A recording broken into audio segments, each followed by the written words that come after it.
Awakening with Brahma Kumaris. Om Shanti and a very warm welcome to Awakening with Brahma Kumaris. It's a journey we've undertaken and it's a wonderful journey. We're really enjoying it. And the meditation technique we tried to understand in the last episode is really helping us out. I can make it out from your mails and phone calls. Let's move ahead and try to find out this awareness of my own self and this relationship with God and reaching out to my own self and to God through this meditation. How is it going to help in my relationship with others?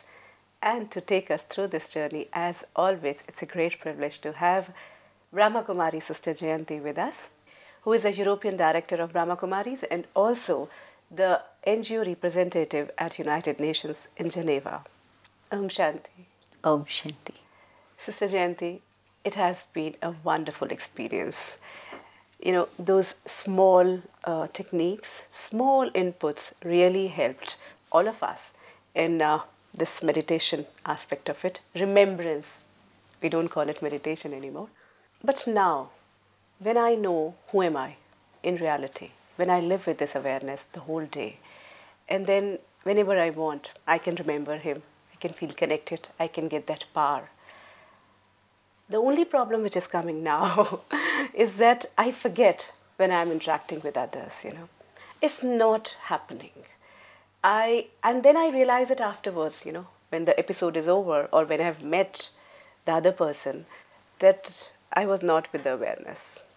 You know, because being aware about yourself, when I'm alone or when I'm with him, it's okay. But the moment others come, I again go back to the old me who is actually into all those things. Can I help it? It's a reality that we're creatures of habit. And even, for example, if somebody tells you if you sit like this, your back's going to ache. If you sit like this, your shoulders are going to pain. Don't sit like this, sit like this. You'll remember it for a while and then you'll forget it. Unless you've decided that you're going to take it on board and it's really going to help you, and so you're going to give it your attention. And if you give it your consistent attention over a period of time, yes, you'll sit in the right posture, your shoulders will be okay, your back will be okay. Or like when you walk, you'll walk in the right way. So the point is that when you've developed a bad habit, to change it and put it right takes a fair amount of attention.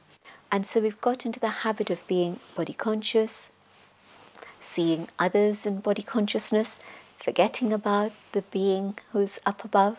And so old habits pull very strongly. Yeah, I think, but the way you said it's actually very true. That if I know the benefits, you know, if I really know how it's going to change my relationship, because I think the major problem is in relationships, you know, because all those old things come and take over. So how is it going to benefit me if I start living with the awareness of others as well in our relationship? If we really understand that, it might be possible that I'll remember it. Think about a simple formula. If you multiply half and half, what does it make? 1/4. Correct, you're a mathematician. So it makes a quarter.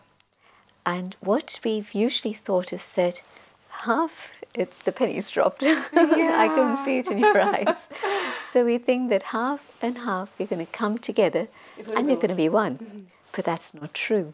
Because I bring all my baggage with myself and you bring yours too. And so instead of complementing each other, and we could become one, but instead of that, it's a friction that's happening, it's a multiplication that's happening.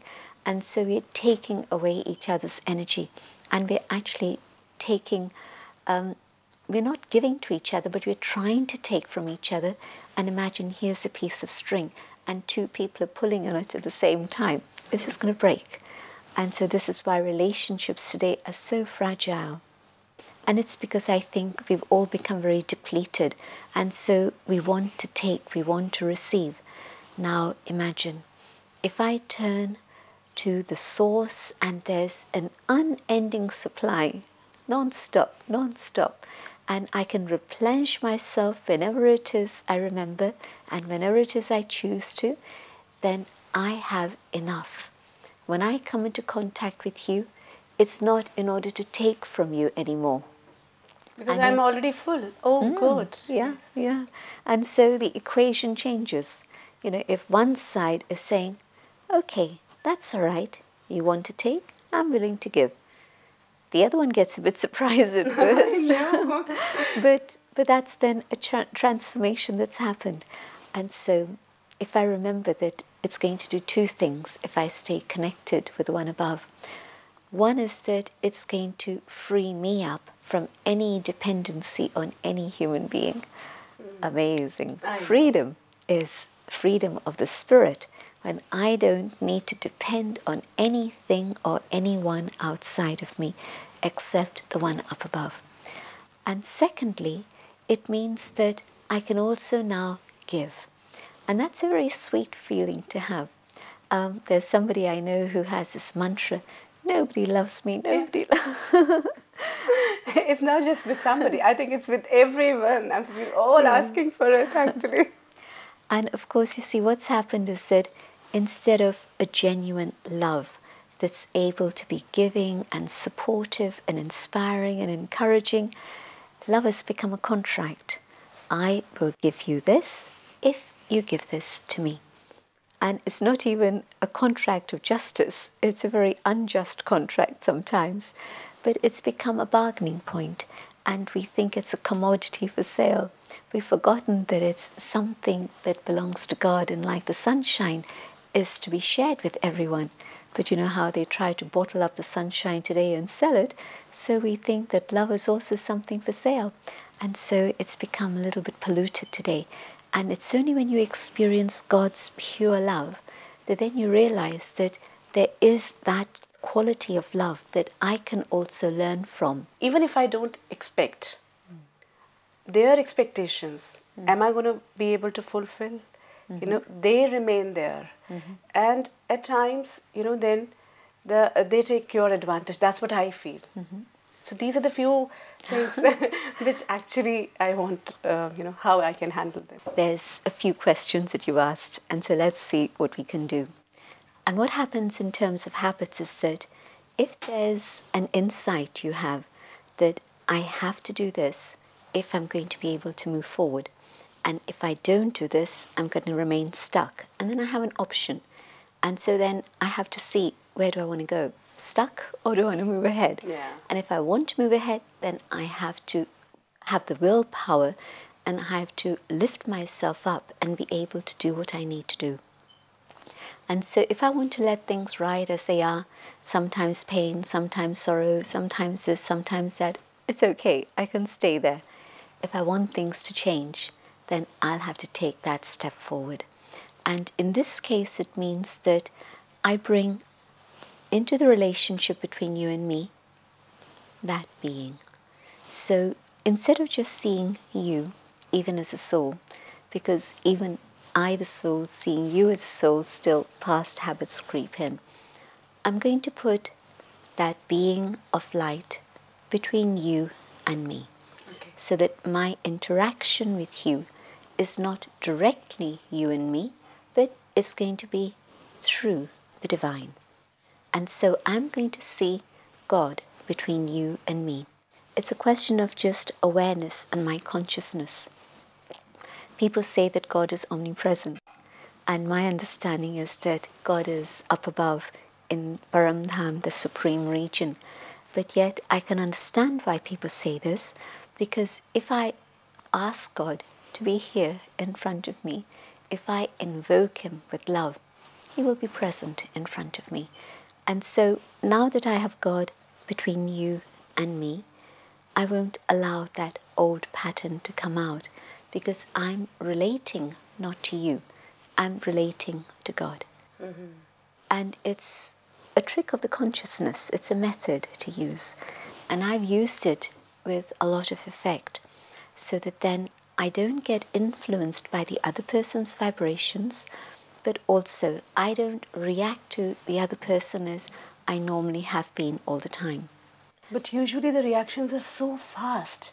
You know, that the time to think, to bring God is actually, it's a trick. It's a technique. It's a precaution you take before you get into the interaction. It's like, I know I'm going to be meeting you, and I know my past track record with you, and so I have to be cautious. So I carry That's God right. with me. So- Good, that's great. So before I enter that exchange with you, I say, Baba, you have to be here. And I bring Baba into the picture. And I begin my conversation in that awareness. And so Baba will stay with me if I ask him to be there. And then I'll not do anything wrong. I can't. Yeah, Because I'll know who am I. yeah.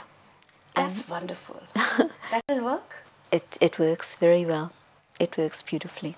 Okay. So you just have to remember, before you meet somebody, before you enter the conversation, that you have a moment of silence and you invoke Baba and you bring Baba into the picture. But during my whole conversation, will I remember that he's also there? Maybe not, but you've started in the right way, and so things are going to begin better than they would have otherwise. And so at least for some part of the conversation, there would have been good things that have been built up. And so hopefully you're on a good roll, and so it'll carry on like that. But yes, it just depends on how aware I am and how much I hold Baba there with me. Another thing which I want to ask before we move ahead into relationship is, you know, if I'm not able to do it, you know, like if I'm not, see, if there is a situation which has always created bad blood and I forget who am I and I create the same situation. Now, because I'm living in awareness, I start scolding myself. Earlier it was easier to put the blame on somebody else. You know, now it is even much more difficult. So how do I forgive myself? You know, because it becomes difficult for me to forgive myself. I think I have to accept my own human weaknesses and say that, well, this is where I'm at now, and at least now I can see very clearly where it is I want to go, and I'm going to take it a step at a time. And if I can change this much today, that's okay. Tomorrow I'll change this much. So the it's next day, okay if I make mistakes in my journey itself. if I'm an effort maker, allowing for mistakes is fine, but it means that I learn from my mistakes. Not that I repeat the same mistake 2 times, 3 times, and I say, well, I'm learning. Oh, when am I going to learn? But yes, I will make mistakes. I have to accept that. But I have to learn from my mistakes so that I don't repeat the same mistakes Because again when and I again. know that it's a mistake, it can't be repeated, actually. Yes, exactly. It should be repeated. Okay, now again we come back to the relationship aspect. When we really are, the problems where I think is that when we feel that we're too attached and we think it's our strength, you know. I can't live without her or I can't live without him. It's like I think it's my strength. I think this is the biggest form of love I can actually offer. But I think somewhere this, because it doesn't sound, it doesn't feel good. If I think about the family, then the unit of the family is the basic unit of society. And that has been so from the days of Satyug, right all the way through till the end of Kali-Yuga, and now we are seeing even that unit is disintegrating. And so you are right, on one level it is our strength, because the family unit is the basic foundation of civilization. But what's happened to that is that A, love has become a contract in business, but B, it's become filled with a lot of possessiveness. And so where I say, you are mine, you belong to me, well, wait a minute, who do I belong to? And if I belong to the one above, how can anyone here belong to me? They can't. I have to give them the space and freedom for them also to belong to one. But when I've forgotten about soul consciousness and I'm in this awareness of the physical body, the insecurity that I have makes me cling to whoever it is who's closest to me and I'm very possessive, and I strangle them out of that possessiveness. Give you an example. Here's a flower, and the flower is so beautiful. It's sitting in the garden, and I say, I want it to belong to me. I cut the flower and I hold it in my hand. I kill it. How long is it going to last? It's going to last a few minutes or a few hours. Okay, at least let me put it in some water so that it can live and breathe for a little while longer. But no, I want to hold it in my hands. And so the degree of possessiveness that we have is one in which we're strangling each other. We are not giving each other freedom and space to be ourselves or even to belong to God. But then when I want to experience that feeling, you know, that is so overpowering that I want to experience that feeling of holding that flower actually. So I, don't mind killing that flower.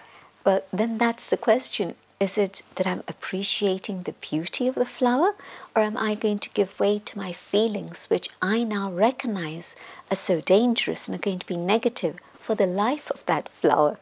And so I think you have to educate yourself. Who can truly be my teacher? Even God can teach me. But if I'm not willing to accept those teachings and teach myself, I will never learn. And so I have to be my own teacher in these situations. And I have to ask myself, is my love for the flower, it's an analogy, but anyway, you understand, is my love for the flower such that I want it to live? Or is my love for the flower such that I want it to die? That's an education. But I'm so afraid that someone else will take that flower. That I'm not just talking about the flower, but I'm talking about really in the relationships. I understand. See, the insecurity is that if I don't give all I have, if I don't make the other person dependable on me, the other person will move away, will move that far off, and then I'll not have that person. But that's actually suffocating. I can understand that, but that's what is happening in the relationships today. It's because I don't trust the power of pure love. If I can offer pure love to the flower or to the human being, then the power of pure love is such that it protects and it helps and it empowers. So I don't need to worry about somebody else. I don't need to bring in any other person further into the equation. It's me, my relationship with God, and my connection with the other. And I think somewhere if we look at the ownership aspect, especially in the parent-child relationship, I've seen a lot of parents actually that they own it. He's my child. He's going to do what I say. The realization that I don't know this child. This child has come to me as a gift. From where the child came, I do not know. Where the child's headed to, I do not know. I can show the child a track, a path, and hope that destiny has nothing but the best for this child. But I don't know. But what I can do is allow the child to grow in God's light. Put the child in God's sunshine so that the child can see God, know God, and then I can say, I've done what I needed to do. My role as a trustee was to make sure that that child was able to know God and walk in God's light, which means understanding the supreme, but also understanding right and wrong. And so as a trustee, my role is to nurture and support and educate. But that's all I can do. I can't do anything more than that. And if I try to hold, I'm not going to allow the child to fly. If there's a butterfly, you have to let it grow, and the wings will carry the butterfly away. It's not going to stay in one place. And so this child of mine, I hope, will grow up to be as beautiful as a butterfly, as light and free as a butterfly, and be able to conquer the world. But I have to give that child space to have the wings and fly. Yeah, but I think that's, because in today's world, if we look at, I think that's the most difficult thing to let go. Not only the child, even parent. See, when parents grow old, if we talk about the old age aspect, again there is a lot of, and how to create a balance. I don't own my parents. Okay, if the child is not being owned by me, the parents are also not owned by me. Definitely. But then even I have to do things the way they did. This consciousness is not there. Why is it important that I take care of them? Care is a natural quality of human nature. We are born to be caring. We're not born to live in isolation, but we're born to be part of that unit. And so it's a natural instinct to be able to care. And this is something which is true, that's been researched again by scientists. There's amazing research happening out there. And they show how even animals, their natural instinct is to care. And so even on that level, caring is a human quality, which is absolutely as it should be. And so to care for a child who can't take care of himself, of course it's my responsibility. Let me do it in the awareness of God's grace. Parents, again, how long are they going to be with me? They don't know, I don't know. And so let their last days be filled with dignity. That's the thing. We forget about the dignity of the human being, whether it's the child or whether it's the parent.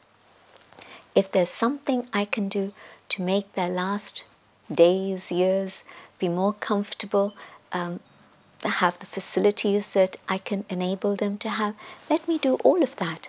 But let me always offer them freedom of choice and respect their freedom of choice. And the question then comes that I'll keep on doing for everyone. Who will do for me? That's what the biggest question which people have. It's like, I'll do for this, I'll do for my kids, I'll do for my parents, I'll do for the society, I'll do for my loved one. And who will bother about me? What about me? Nobody thinks about me. There was a very beautiful thing I learned, not just from a spiritual teacher, but this time from a biologist. His name is Humberto Maturana, and he's very famous in Latin America. And he's now in his 80s, I suppose, but I've had interaction with him for several years. And in the last encounter that he had with Daddy Janki, it was a dialogue. And so two people at that time, both in their 80s, one totally spiritual, devoted to God, the other one a Westerner from Chile, and a biologist, a scientist, and yet with such respect for each other that when he was asked, do you believe in God? He didn't want to say no, even though he doesn't, out of respect for Daddy. And he gave a beautiful example. He said, what we've forgotten about is trust. And everything in the universe works with trust. But we've had our trust broken again and again. And this is why we've forgotten about it. But like when a butterfly is born, it's born in trust. It knows that it'll have a proboscis that's long enough to be able to take the nectar from a flower, that there will be a flower which has nectar on it. It's born in trust, and so it survives. A baby is born. It doesn't have knowledge or information, but it's born in trust that it will be cared for. It will not just survive, but it will be looked after with a lot of love. And so when I'm doing something for another and I'm caring for them, I have to also have the trust that at my moment of need, there will be others who will be there to care for me. Yeah. And it's absolutely a factor of cause and effect, action and reaction. I've seen it happen because I've seen a person who has had a lot of love and care for others, and at the moment of her departure, she was only in her 40s, and at the moment of her departure, there were so many people who wanted to care for her. We had too many people. We had to organize a rota. Okay, you come for this hour, and so on. And yet there was another individual, and a very angry person, and she had caused a lot of grief to everybody. And the reality, nobody wanted to spend time with her. With this individual, they all wanted it. And they said how uplifting it was to spend time with this individual. And this one, they'd say, well, if you don't have anybody else, I'll go and help them. But it was like, not out of their hearts, but out of duty. And yes, people helped, but not in that same spirit. Yeah. And then they'd come back and be exhausted because even in that condition, she was draining them. She wasn't uplifting them. And so karma goes round and round and round and comes back straight at me. Wonderful, yeah. That's actually true, that if I am doing anything good, I have to have the trust, that somebody out there is waiting for me to give me that love which I'm seeking. And of course, if no one else is there, he's there. He's already there. Well, never mind no one else, Yeah. but he is there and there's an abundance. But the beautiful thing is that he finds the hands and feet to make his work happen. And so he's giving me that love, but maybe I also need somebody to give me my medicine. And he'll find somebody and he'll inspire them, and they'll be the one who give me my medicine. Sister Jayanti, we understand now that how we have created bad blood among relationships, because the strength is that we always thought that our deep attachment, our strong attachment to any relationship is our strength. But somewhere we have to let go. Even if it's a beloved, even if it's a child, even if it's a parent, we have to let them go and grow. Thank you so much. Om Shanti. Om Shanti. The relationships can again become beautiful if we really give it, if we really think about it, what we've been doing to our relationships. If there is any question, any query, you're welcome. You can always call in or you can mail your questions. Our address is... If you wish to discuss your problem or have a question to ask or want to know your nearest Rajyoga Meditation Center, call us on 099 99 744 555. There is much more to the relationships. It's not just about attachment. Still, a lot of things, a lot of aspects in relationships need to be explored. In the coming episodes, we'll try to find out what's really happening in our relationships. Till then, have a wonderful, beautiful relationship within your family and with your loved ones. Awakening with Brahma Kumaris will be back. Om Shanti. Om Shanti Om. I'm a peaceful soul. Om Shanti.